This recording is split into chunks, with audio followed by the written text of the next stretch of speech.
No matter where you live or who you are, each of us can help break the chains of COVID-19 transmission. Here's what you can do to protect yourself and others. Cover your cough and sneeze. Clean your hands frequently and thoroughly, especially before and after putting on a mask and going outside or coming home. Avoid crowded places and mass gatherings. Avoid touching surfaces in public as they might be contaminated by someone with the virus. Socialize at a distance. Stay at least 1 meter away from others as much as you can and wear a mask if you can't. If you feel even slightly unwell, stay home. Call your local health authorities and get tested. If you test positive, follow the recommendations from health authorities about how and where you should isolate from others and receive medical care if needed. Make a list of people you have recently been in contact with. Self-quarantine for 14 days if you have been in contact with anyone confirmed with COVID-19. Make sure you follow your local guidance. Each country or area has its own levels of transmission, resources, and recommendations, and the situation can change rapidly. The COVID-19 pandemic has changed the way we live, work, and connect with others. It is challenging, but together, we can break the chains of COVID-19 transmission.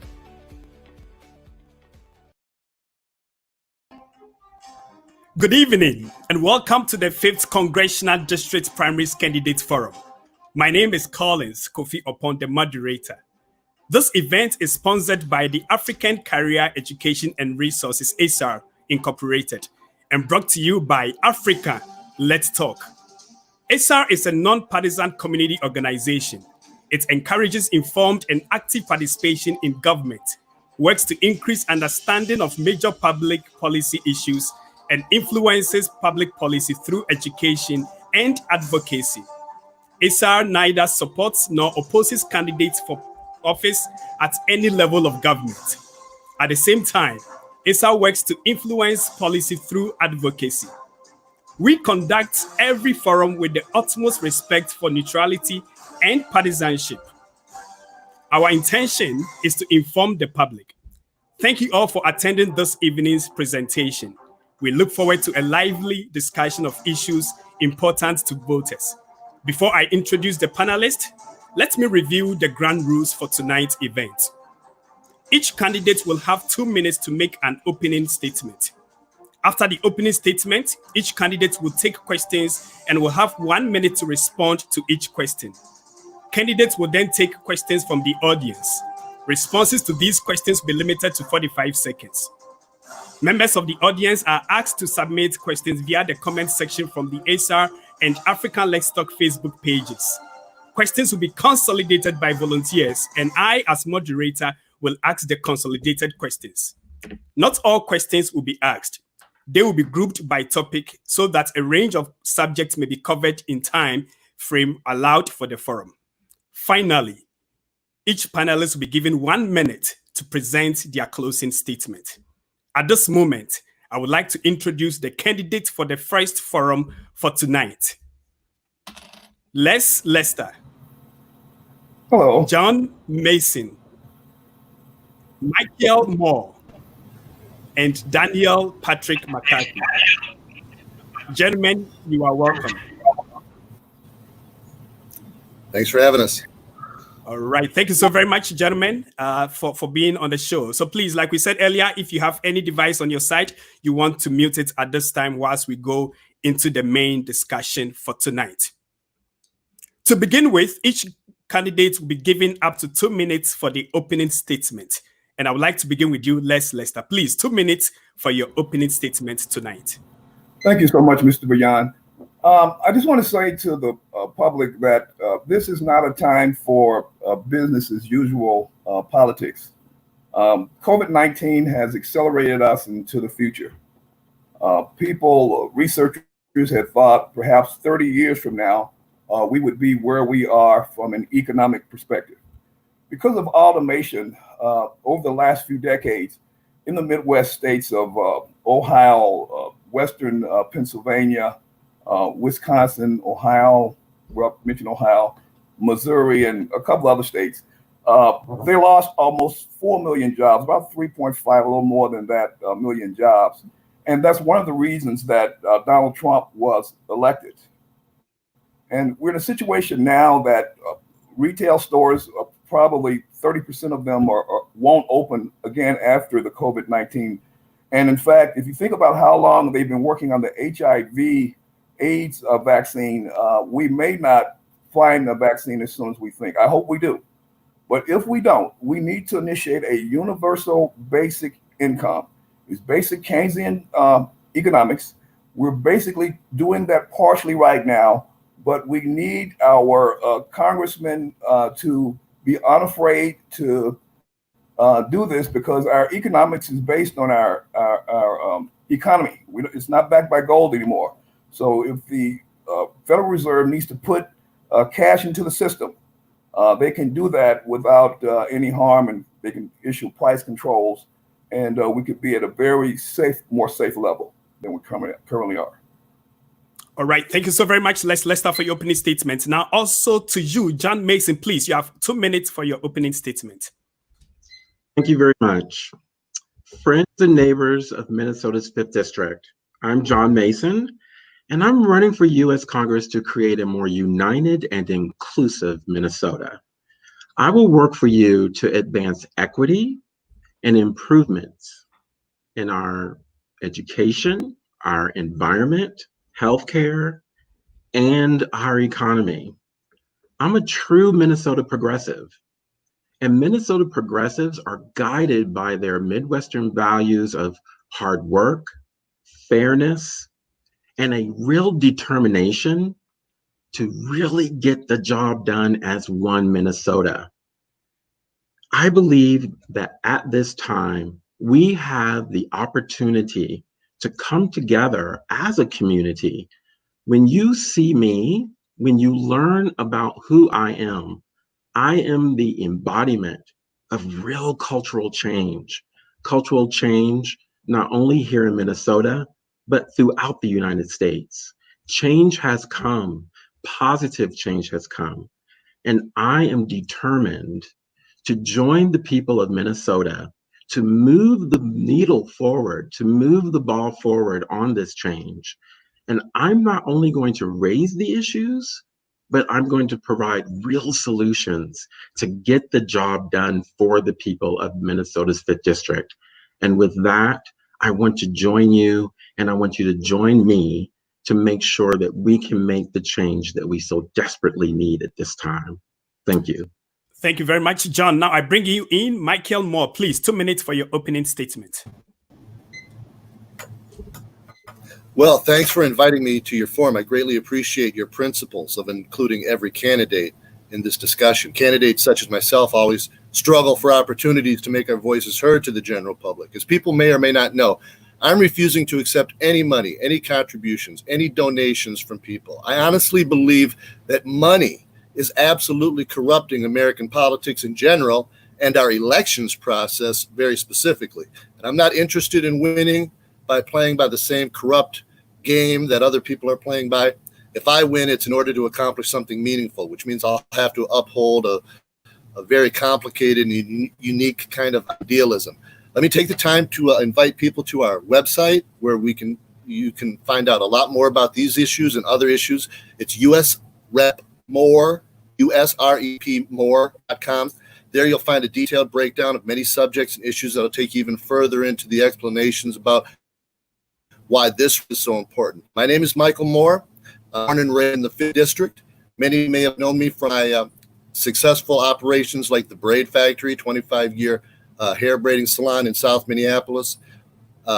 It's estimated that we have over 50,000 customers, 100,000 that I've had the honor and the opportunity sit down for a significant period of time and talk with and have intimate discussions with. And I can say that over the last 25 years, I've gotten to know the people of Minnesota on a wide spectrum very closely, and I can represent them as intimately and accurately as any Minnesotan.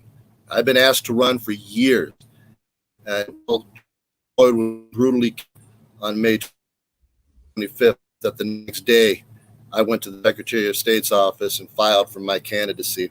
I'd like to add my voice, my knowledge, my understanding of the situation to help resolve what may likely be the most critical issue. Michael.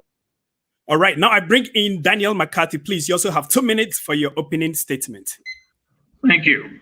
Hello, my name is Daniel McCarthy, and I wanted to wear my, don't know if you can see it that well, my t-shirt that I got working in the American Embassy in Accra, Ghana for a couple of years. Let me mostly read what I want to get across here, just to make sure I respect the 2-minute time limit. My background helps me see with the federal service I had that the best medical system in the world failed so badly and why it did. As a career bureaucrat, I can see how the most senior civil servants at Health and Human Services blinked when they should have jumped. President Trump poo-pooed the pandemic.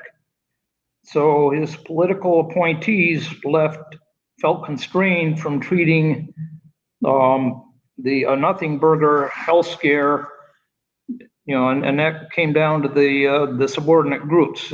It would have called for the scientists to stage a sort of a palace revolt to do what was really needed to be done at that critical time. It was like a raging fire where they stood there, hammer in hand, poised to break the glass for an alarm, but they couldn't do it.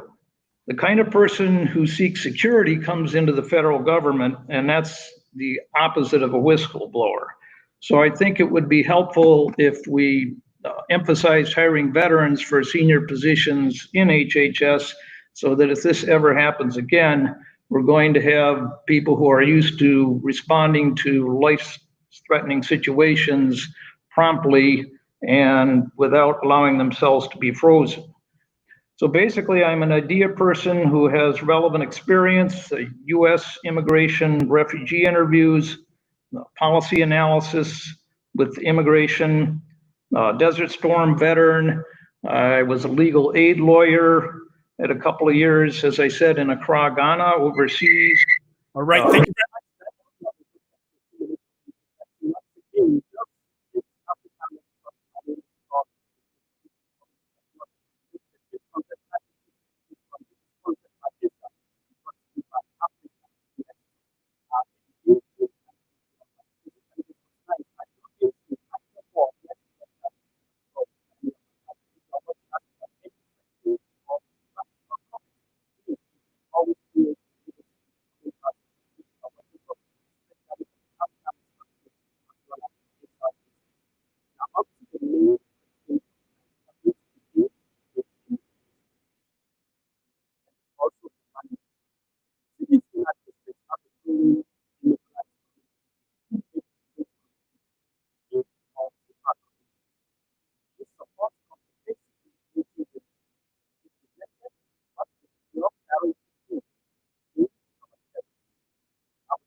With you, John Mason, please.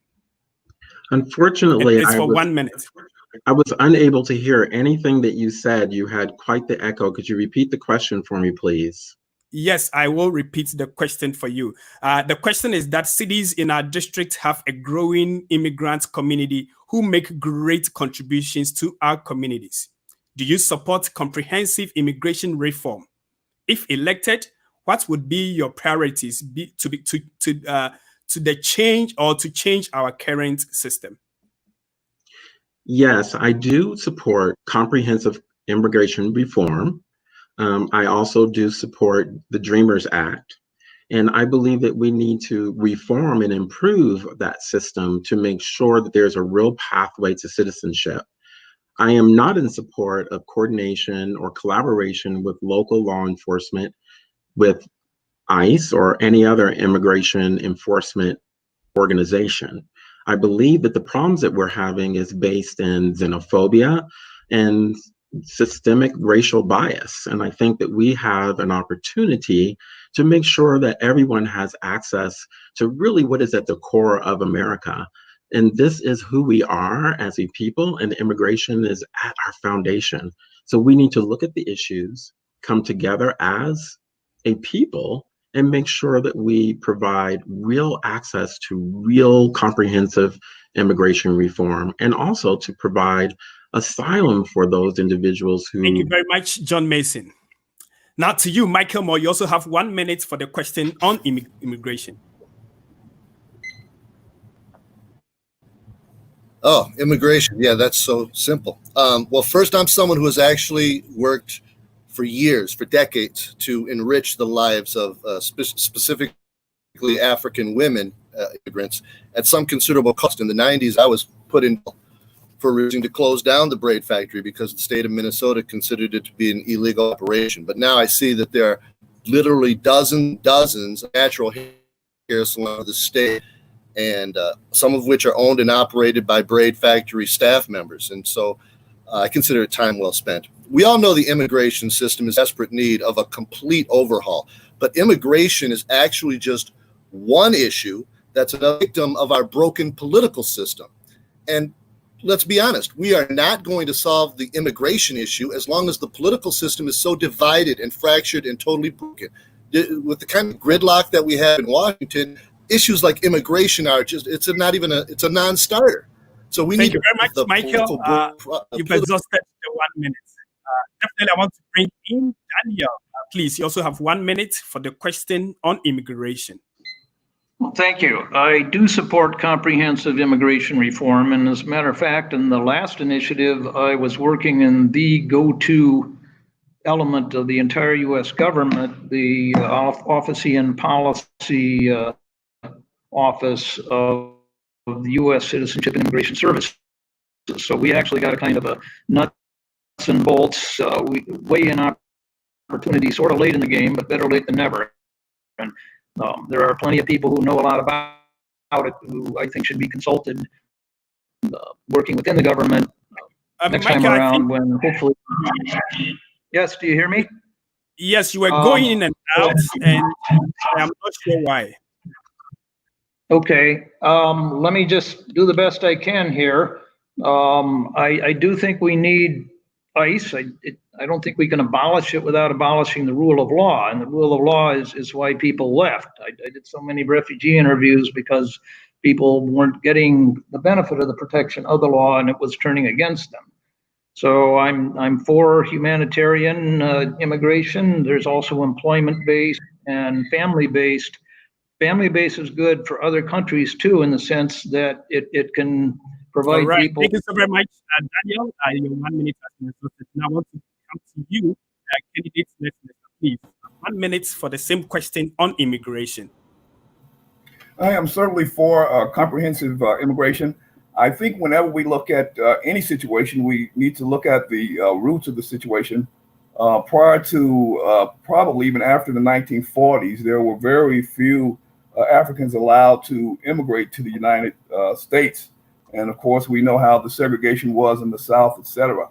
And then we look at the ongoing immigration issues in down in on the border there. Mexico, Texas, I should say, was Mexico originally, and most of the Southwest. And Mexico opens its arms wide for the United States to come in, and the United States wound up actually annexing what is now Texas, and they really had a war to take that away from Mexico. So those people have been there. The Mexicans, who are basically Native Americans, have been there for literally thousands of years, and I think we should have a compassion. Thank you very much.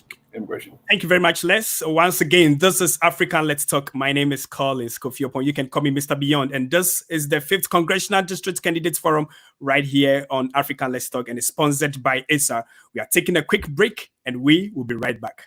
Hi, everyone.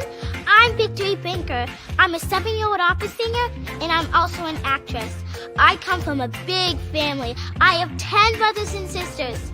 I recently learned about this census and how important it is that everyone in your household is counted, including kids. The census tells us about how many people live in the United States and lots of other neat facts about our country. And when we respond to the census, we support schools, businesses, and other families in our community. So I'm asking all the kids out there, whether you live with your parents, grandparents, or other guardians, make sure you're counted in the 2020 census. It's easy, safe, and important. Visit 2020census.gov to learn more.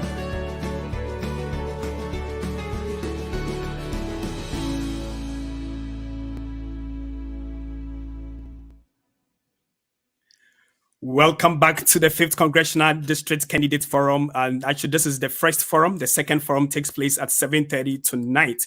Now, we are going on to the question on housing, and this is going to take 1 minute for each candidate. 52 years after the passage of the Fair Housing Act, our nation as a whole, and especially Minnesota, is once again on the brink of a catastrophic housing crisis that disproportionately impacts low wealth and communities of color. Housing is a major issue in District 5. Why have we failed? How would you address this issue? I would like to begin with you, candidate Michael Moore. Well, there's a great piece on our website about housing, so I'd encourage people to check that out for a more detailed explanation of both the problems and the potential solutions. Here's something we don't discuss. We have a tremendous imbalance in housing ownership, specifically minority housing ownership.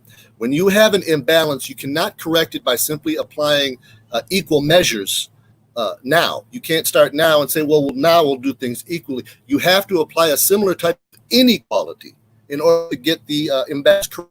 And so we're going to do something radical, something different, something where we take away the typical considerations of financing, credit history, equity, employment history. All those kind of factors are going to have to go out the window. We need to do something that is completely unequal here and to rebalance this. It's only going to work with government intervention, with maybe nonprofit organizations, with some kind of outside influences coming in to help the minority community gain. Thank you very much, candidate Moore. I would like to bring you in, candidate Daniel, please. You also have 1 minute for the same question on housing. Okay, thank you. The housing situation, I think, on the part of the question about historically, it's been a victim partly of indifference by the Republicans. They put in people who don't care about the mission of housing and urban development. There's been underfunding, and I think that Congress should definitely plus that up as a priority. Homeless, of course, is a big problem. I agree that there should be holistic approaches where you have employment and mental health issues that have affected homelessness to be addressed, not just housing by itself. So I think that ACER did a good job in Brooklyn Park getting an initiative going there. I think that integrated housing is helpful to everybody, as in addition to integrated education, as far as that goes. So, thank you very much, candidate McCarthy. Now, bring you candidate Lester, please. You also have 1 minute for the same question on housing, please. Yes, when we have low-income housing and everyone's in the same area, that generally causes a lot of problems, because when people have economic issues, there are a lot of concomitant issues as well.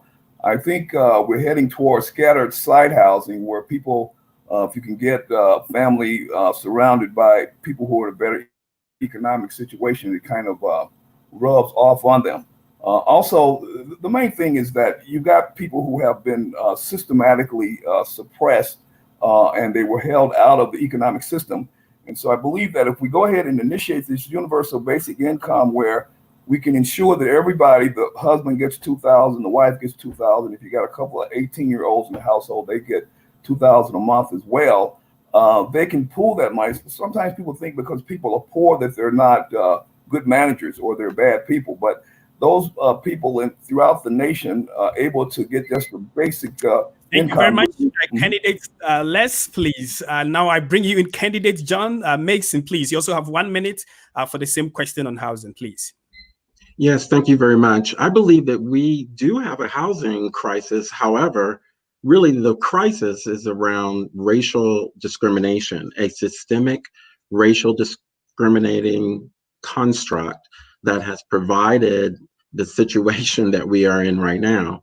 I believe, yes, it has been 52 years, but I think that we need to look at that Civil Rights Act as it would that section in regards to fair housing, and we need a reconstruction period in regards to passing legislation that focuses on the issues that we're facing today and to provide real opportunity for home ownership, perhaps coming up with some solutions in regards to where instead of putting people in rentals, because here in Minnesota, here in the 5th District, we have housing available, but the individuals can't afford that housing. So we need to really address it from a social, political, and economic perspective and to provide real solutions. Thank you very much, candidate Mason. Once again, this is the 5th Congressional District Candidate Forum, and this is actually sponsored by ACER and brought to you by African Let's Talk. My name is Collins Kofi. If you have any questions for any of these candidates, please, you're more than welcome to leave your questions in the comment box. And at the appropriate time, we shall collaborate and, of course, put your questions together and ask their respective candidates. Now we are moving on to the topic police reform, and each candidate is given 1 minute to attempt to answer the question on police reform. The question is, what steps do you think we should take to address police brutality against communities of color and marginalized communities? I would like to begin with you, candidate McCarthy. Yes, thank you. I think that as a congressional candidate, it behooves me to figure out some approach that the federal government can take, as opposed to it's mainly a state and local issue. But I do think that a big problem has been the police unions and their ability to protect bad cops. So what I would like to see at the federal level, they have authority under labor law to regulate, intrastate activity based on interstate commerce. The same theory could apply to police unions, because police unions are, unfortunately causing riots throughout the country when they commit these atrocities. So I think the feds should ban labor unions amongst the police unless there is a set of reforms that the local governments can agree to implement, as opposed to, so that they can keep their police unions if they want to. Thank you very much, candidates McCarthy. Now I ask you, candidates, please, 1 minute for the same question on police reform. Yeah, there are really some great cops out there. I think the problem is when we look at the warrior mentality cops, that's where the issue is. So we need to be able to find a way to weed them out. And then we need to recognize that policing itself is derived from the slave patrols from the late 1800s. So those cultures kind of stay in place. In Oregon now, Eugene, Oregon, they have a program called Cahoots, where the officers are considered as peace officers. And when phone calls go into the police department, the mental health type calls or social type calls go to a social service agency that works with them. This lowers the number of calls police gets, and it eliminates a lot of the stress that police are under. All right, thank you so very much, candidates Lester. Now to you, candidates Mason, please. You also have 1 minute for the same question on police reform. Candidate John Mason, please. Yes, excellent. Yes, I'm in support of the George Floyd bill that is in the House. So when I go to Congress, I'm absolutely going to really wrangle and get that passed on behalf of the people of Minnesota and the American people. That being said, one of the sayings I always say is, know the truth and see the real. When we watched the death of George Floyd, anyone that looked at that and thought it was a police training issue had missed the boat. I think that we have a real systemic issue. And I think that we need to look beyond just dismantling the police or defunding the police. We need to look at qualified immunity. We need to look at this from a legal perspective. We also need to look at leadership.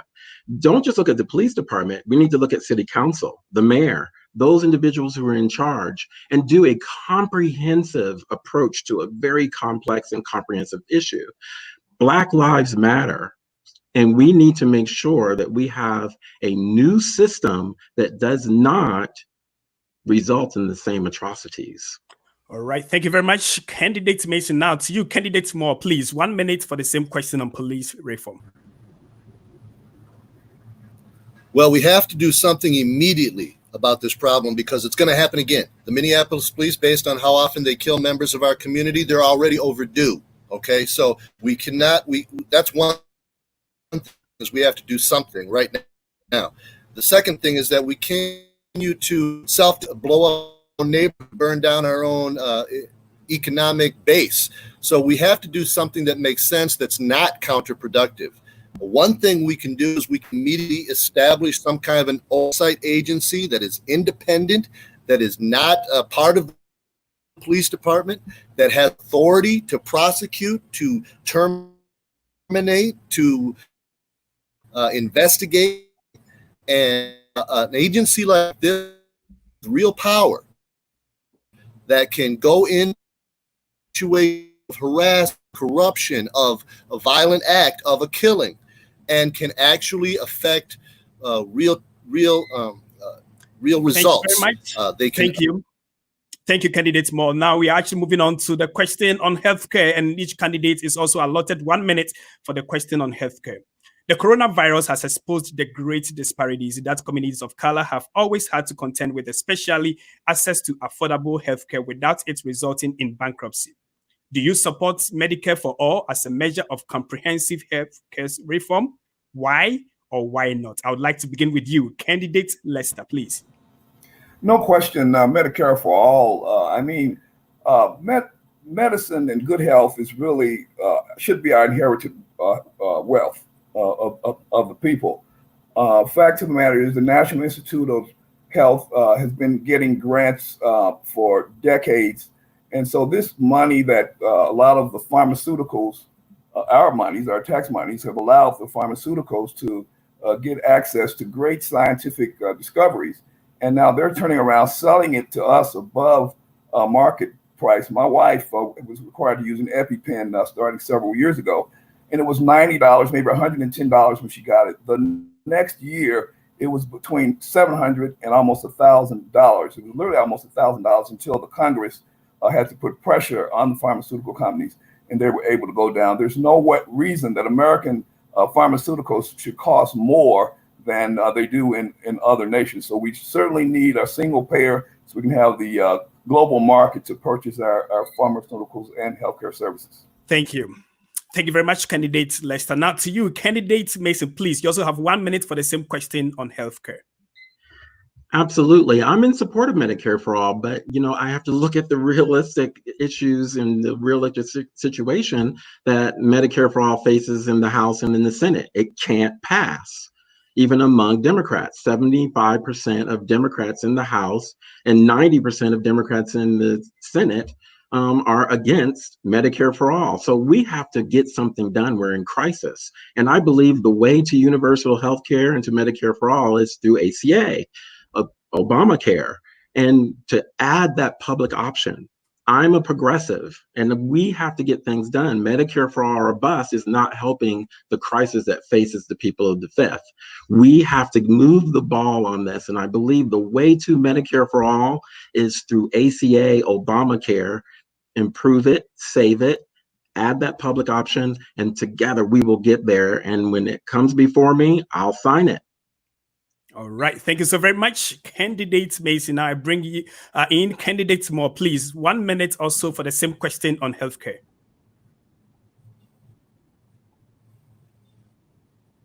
I believe you're on mute. Oh, okay. All right. So I think, yes, the connectivity with Moore, it's not on now. So I will actually move on to candidate McCarthy, and I'll bring in candidate Moore after candidate McCarthy. Please, 1 minute for the same question on healthcare. Thank you. So I think the problem of lack of access to medical care under the current system we have, and under COVID, many people infecting others, and they don't even know that they're sick. And maybe they need to do an essential job for fear of getting fired if they balk, even though they know it's unsafe there. So what's wrong with this picture? The feds committed the original sin in this case of subsidizing private health insurance through tax breaks. That spurred employers to spend payroll money to insurance premiums rather than directly on paying their workers. That has skewed the market from then on. Big pharma and other insurance groups have impeded reform ever since. Even in the face of an existential threat from COVID, they continue to attack the modest reforms of Obama. People are dying now because they don't have access to health care, and the system does call for single payer where everybody's covered. We're all in the same risk pool. Thank you very much, Candidate McCarthy. Now, I would like to bring you in, Candidate Moore. Please, you also have 1 minute for the same question on healthcare.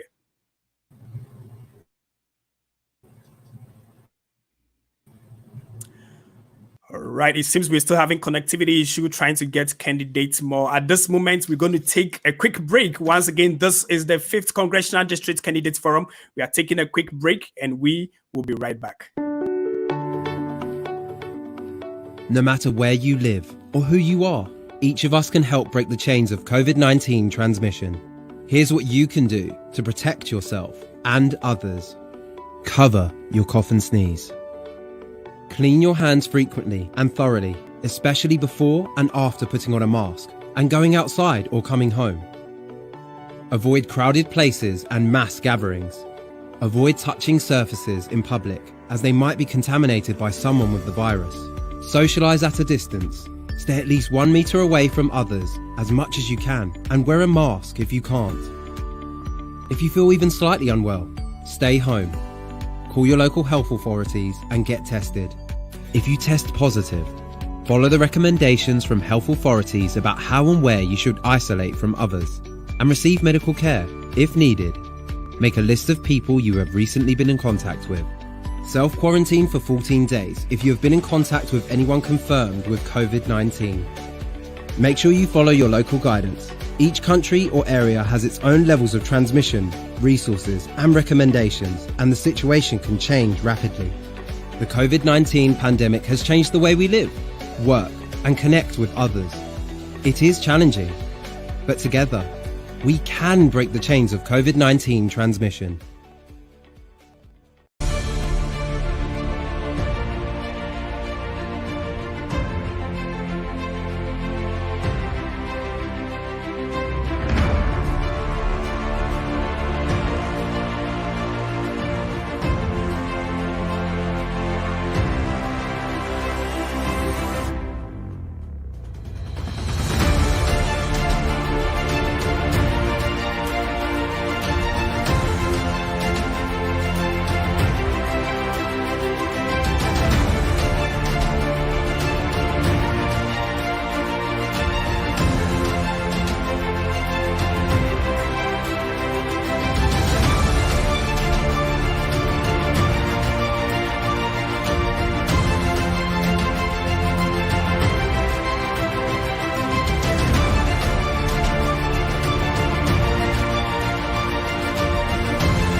All right, welcome back to the 5th Congressional District Candidate Forum. Like we mentioned earlier, this is the first forum. The second forum begins at 7:30, and you can actually watch it right here on African Let's Talk or also on the ACER Facebook page. Now, we have a question that is framed by Kennedy Mensah. His question is, my question is about the justice system and the use of discretionary power by judges. Two persons, white and black or Hispanic, caught with the same amount of drugs get different sentences. The white person is seen as a victim, and in the exercise of the judge's discretion, orders for him or her to be rehabilitated. The reverse is the case for the black person, who is seen as a peddler and gets a longer prison term. What can you do to ensure equal justice? So in this case, if you want to provide answer to this question, just give me a wave and I'll bring you up, and you would have 45 seconds for the question, please. So let me know the candidate that would... Okay, so I bring in candidate Lester, please. You have 45 seconds for the same question. Yeah, part of the problem is institutional framing. You have stereotypes, and when you see an average white guy, there's a perception you get. You see an average black guy, a perception you get to see the average Spanish guy. I've done research. I had a MacArthur Fellowship at the University of Minnesota quite a few years ago. But what we found is that all of the major classical high cultures derived from black folks. If our globe, when the 10 Commandments came on, and if you saw the Hebrews and you saw those Egyptians, black people on the screen, then black people would be perceived higher, and actually we'd have more of the judgeship jobs, etc. All right, thank you so very much. I think I saw your hand, candidate Mason, please. If so, you have 45 seconds for this question from Kennedy, please. Absolutely. Well, we have to recognize that we have a broken criminal justice systems. We have for-profit prisons. We have all the things that you mentioned. So what we have to do is to make sure that we vote, that we get out there and we get representation. Representation matters, that we get and put people in office that can influence the appointments or influence the changes in our laws. The 1994 crime bill, for instance, that needs to be completely repealed. And we need to look at a reconstruct of the Civil Rights Act and the Voter Rights Act. And so when we're looking at these things, we need to know that we're coming in from the basis of a broken criminal justice system, and that we need to be able to implement change as needed. All right, thank you very much, Candidate Mason. I'm not sure if I saw Candidate McCarthy. Would you like to attempt the same? Okay, so please, you also have 45 seconds for the same question. Thank you. Well, this takes me back to the days when I practiced law, including for legal aid, and I used to do criminal defense work. I do think that substantively, no more 3 strikes and you're out. I agree the 94 so-called reform needs to be rolled back. I agree that it is helpful to appoint more minority judges. And I think that maybe sentence ranges should be tightened up so that there's not too much daylight between the floor and the ceiling as a potential for discrimination. Thank you. Thank you so very much. We also have sorry for the feedback. Actually, we are taking questions from the audience now. We have a question from Juan David Salazar. He says, asks if they support making Minneapolis 5th District a sanctuary city. He is interested to know if we want to make Minneapolis, the 5th District, a sanctuary city.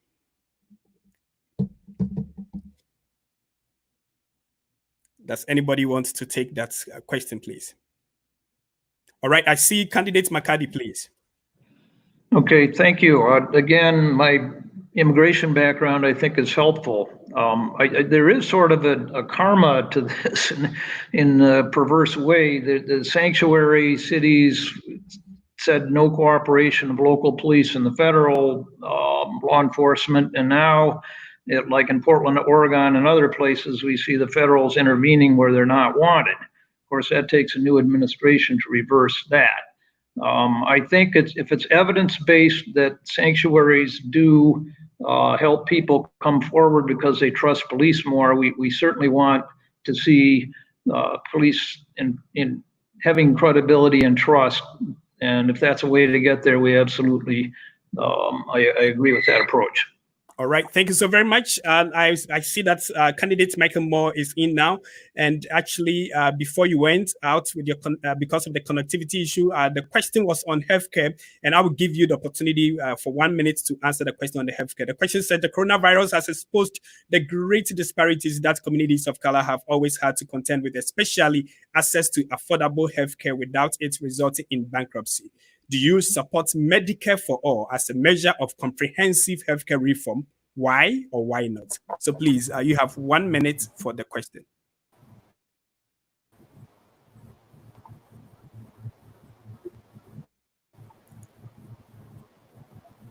All right, I am sorry, but yes, I apologize for the connectivity issue, and truly I apologize. If at any time we get it right, I would definitely bring you in to provide the answer for it. At this moment, I would like to give each candidate 1 minute for their closing remarks. I would like to begin with you, Candidate McCarthy.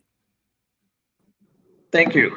Thank you. I, again, appreciate the chance to be here, and I would like to also give my website, which is mccarthy4dfl5th.org on GoDaddy.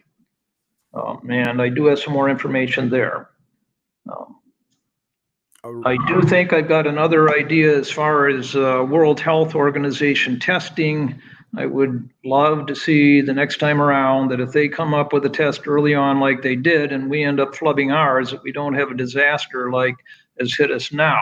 So there should be legislation requiring the federal government to implement whatever WHO test there is for a disease that threatens us next time around. And I think we should shift funds from the Pentagon to, we've got a lot of needs right now that are more pressing than the possibility of military. Thank you very much, Candidate McCarthy. Now I'd like to bring you in Candidate Lester, please. You have also 1 minute for your concluding remarks. Yes, you know, I wish I could have been on the same forum with Ilhan Omar and Melton Mukes. I'm frankly the candidate who will be able to be independent in Washington. Omar wound up marrying her boyfriend, who was her finance man, and now there's a big FEC thing. And then as far as Melton Mukes is being funded by outside. Hello, Candidate Lester. Not be able to be independent. Hello, Candidate Lester, please. I think that the territory that you take in the answer, I'm sure it's Ilhan definitely is not on this platform to answer to that question. Well, yeah, but we said that we were actually going to provide answers to the issues and not necessarily talking to individuals or candidates. So please, I would beg of you to give your conclusion remarks without any pressure. Well, what we'll do is talk about campaign financing. Right now, commercial media is backing two candidates who are getting money from outside sources and candidate who's getting money. I believe this is something we are not able to prove. Finance. That's as much as I can. I'll have to close it at that. And I certainly understand your perspective. Yes, but because this is something we cannot prove on this program on the forum at the moment. That's part of campaign financing, and it has me in a secondary position, which I should be able to discuss it directly with them and the 5th Congressional District as a whole. All right. Thank you so very much, Candidate Lester. Now I'd like to bring you in, Candidate Moore. I hope your connectivity is a lot better now so that you can give your concluding remarks. And again, you can also try to attempt to answer the question on healthcare if you don't mind. And I give you 1 minute and 30 seconds for that.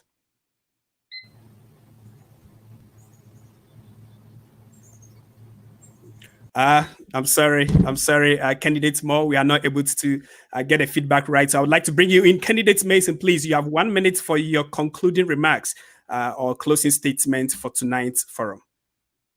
Yes, thank you very much. I'm very happy to be here. And to the people of the 5th District, my friends and neighbors, again, I'm John Mason. I'm running for Congress to really create a more united and inclusive Minnesota 5th District. That's not just a slogan, it is really at the foundation of who I am. I know what it's like. I get you, I understand you. I know what it's like to be middle class because I'm middle class. I know what it's like to be poor because I've been there too. And I recognize, and I've heard from you, that your anxieties around your jobs and economics, your children, healthcare, all of the issues. And I want to be your advocate to get the job done, to be your advocate in Washington. And believe me, when I am here, I'm going to use my office to make a difference in policing, everything that faces the people of my constituents in my district. I will be your representative. I ask for your vote. I ask for your consideration, and together we're going to be able to create a more united and inclusive Minnesota. We need a win, and I believe that my candidacy will provide that. All right. Thank you so very much, Candidate Mason. Once again, gentlemen, we truly appreciate your time on the program and, of course, coming on the forum to actually express your views and opinions on major issues that engage in your district. And we truly appreciate your time. Of course, want to say a very big thank you to the audience and viewers from around the world who watched and tuned in to listen and watch this forum. We truly, truly appreciate your time. Please continue to share the video so that you can find it. That's actually a way to supporting your candidates as well. I believe I want to try one more time, just to be fair, to try and bring in candidates more to see if we can have your closing remarks for the forum, please. I'm sorry, candidates more. I'm sure you want to just would find a way to do this. Okay. All right. Thanks so much. Best of luck to you, gentlemen. The second forum, actually, for tonight comes on at 7:30, and the participating candidates will be Leslie Johnson, as well as Anton Melton and Ilhan Omar, Danielle Stella, right here on African Let's Talk, and it's also be streamed live on the ACER Facebook page and other participating pages as well. My name is Collins Kofi Opon. You can call me Mr. Beyond. To the team at ACER, I say a very big thank you to you, and of course to the production team here at African Let's Talk, led by Efia, I say a very big thank you to you. Have a good evening.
I'm a 7-year-old opera singer, and I'm also an actress.